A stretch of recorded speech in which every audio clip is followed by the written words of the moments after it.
Midwinter in a small Hungarian town. 50-year-old widow Countess Elizabeth Bathory orders one of her many servant girls to be held down and burnt with red-hot irons. The girl will not survive. According to the record books, Elizabeth Bathory is the most prolific female killer ever, ordering the deaths of over 600 young women.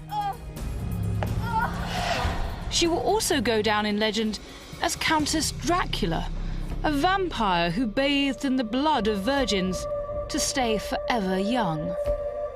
So where's the evidence for these incredible stories? Or is this just a bloody tale?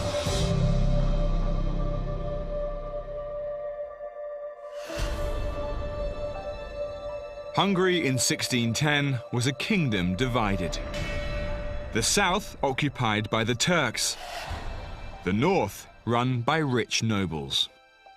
Here the poor lived as serfs, near slaves to their masters.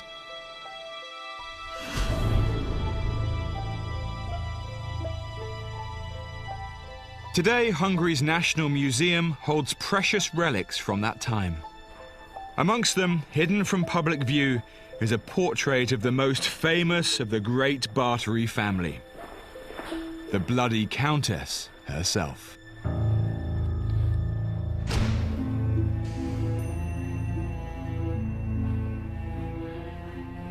Now this is the storage room for paintings. There's centuries of oil and canvas here, and right at the back is the portrait of Elizabeth Bathory. The first impression when I look at this is a classic aristocratic portrait.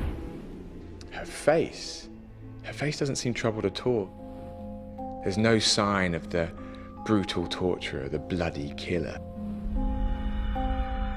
So you'd really have to use a lot of imagination to suddenly put her in this torture scenario.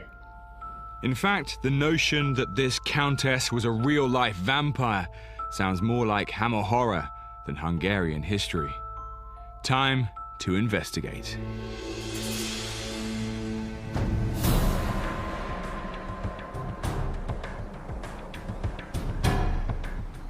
Elizabeth Bathory was born into immense wealth.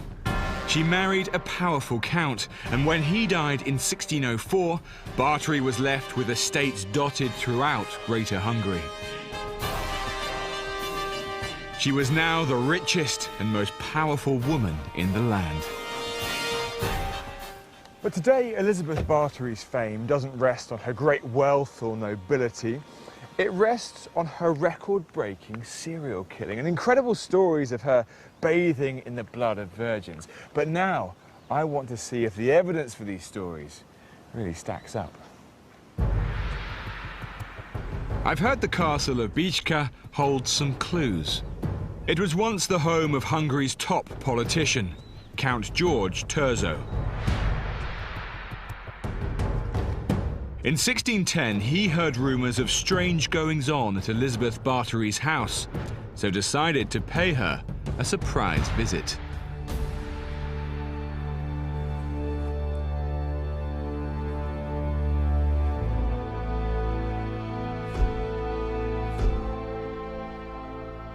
Now this is an absolutely fascinating document. It's written by Count Thurzo, and it's to his wife. He talks about when our people went to where she was living, he says, they discovered a dead girl at the house and another one with wounds and dying from torture. And another one who was imprisoned, who that damned woman was keeping for torture.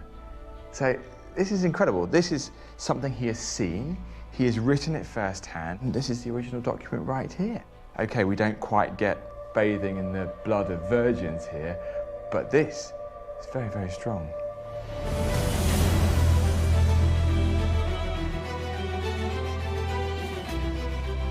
I arrived here suspicious, and I think you have to be with a story like this. The Bloody Countess myth could easily have been created later on, but what I've seen suggests the opposite. Compelling contemporary evidence that cites torture and killing. Clearly, there's a very strong case for Elizabeth Bathory to answer.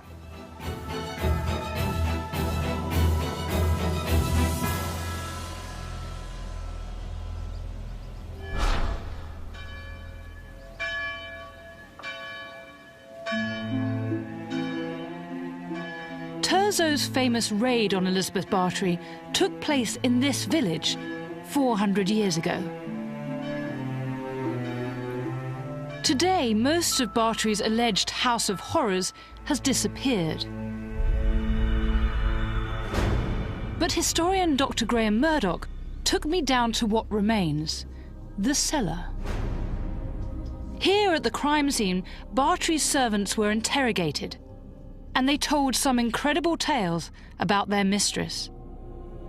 She's accused of ordering that some servants were left out in the snow, were covered with cold water and left to freeze. And there's a range of other things involving fire, involving hot metals that are pressed against young girls' flesh.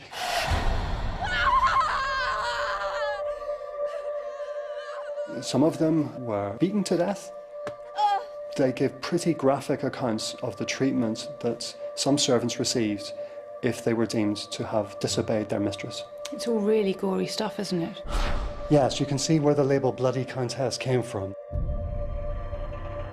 Under torture, 4 servants admitted being complicit in a prolonged reign of terror. Other witnesses claimed Bathory & Co. had killed hundreds of young women. Just a week later, at Beechcombe Castle, the accomplices were tried and executed. Yet Bathory, the boss, never faced trial. So why wasn't she tried? Well, they've had a particularly speedy, helpful conclusion from their point of view. They've got out the evidence, they've found the guilty, they've punished them, they've incarcerated Elizabeth. The show is over. Bathory was locked up for life in her own castle, her land passing to relatives.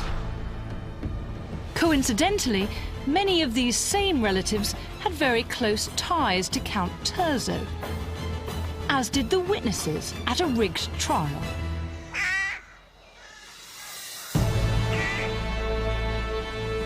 We know that all those people had something to gain from getting rid of Elizabeth Bathory. And that must make us suspicious about their motives and about the veracity of the stories which emerged from the trial. So should we distrust the witnesses' claims that Bathory slaughtered hundreds? If we look at the evidence of those who were convicted, they come up with the numbers 30 to 50. So that must be the outside estimate. Graham thinks the record books have it wrong, and so have writers who claim Bathory was a real-life vampire. And the notion that Elizabeth bathed in blood in some effort to preserve her own beauty or in an attempt to stop the aging process, this has absolutely no foundation in contemporary evidence, but makes for a very good story. The fact that the evidence against Bathory was obtained under torture and that she herself wasn't tried means that there are these huge gaps in our knowledge. And where the gaps exist, myths have grown up to fill them.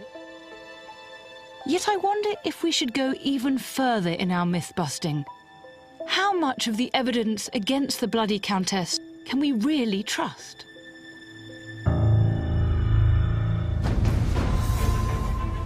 Susanna has found some serious flaws in the case against Elizabeth Bathory.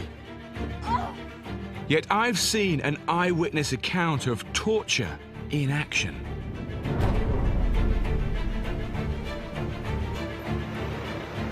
To make sense of the conflicting evidence, I'm heading to the Hungarian National Archives. Here, historian Dr. Gabor Várkonyi has trawled hundreds of testimonies from the Bathory case.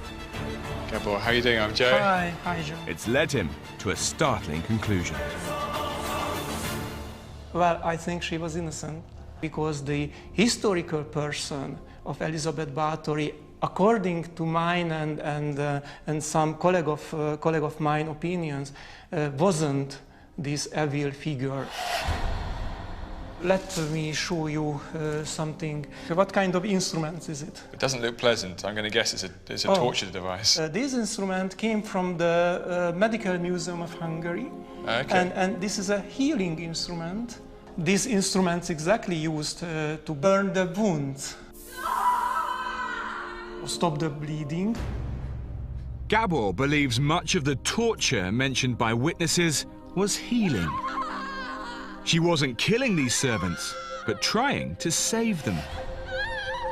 And what about Count Turzo? Because when he arrives at Bathory's home, he finds one girl dead and another dying. I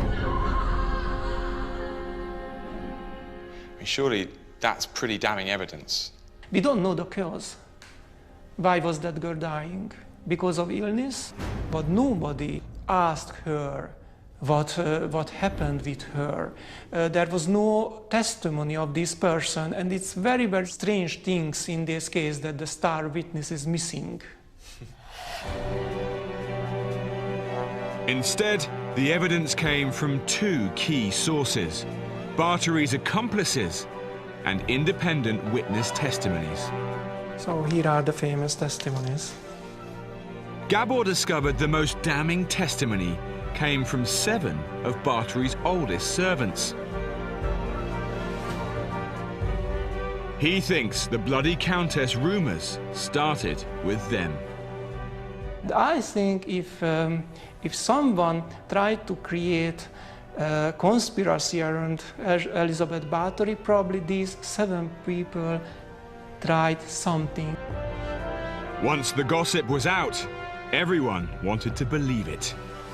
Turzo could now remove a powerful local rival, whilst Bathory's relatives could seize her old land. But this still leaves the question of the accomplices and their confessions. The confessions of them were taken by torturing.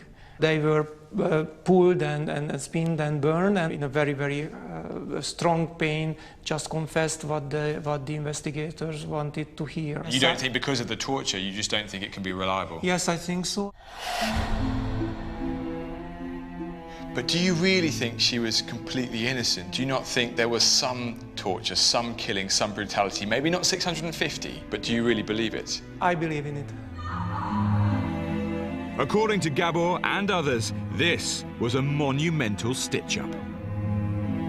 Illness, early deaths, and cruel beatings, all common amongst servants, were used to paint a picture of a monster.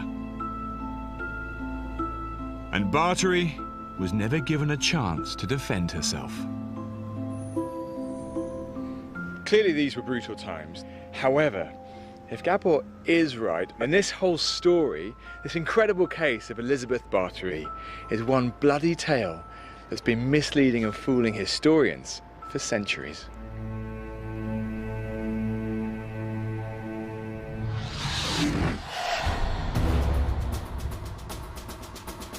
Brand new Bloody Tales investigates Europe's dark arts next Monday night at 8. Stay tuned for a nail-biting air crash investigation premiere.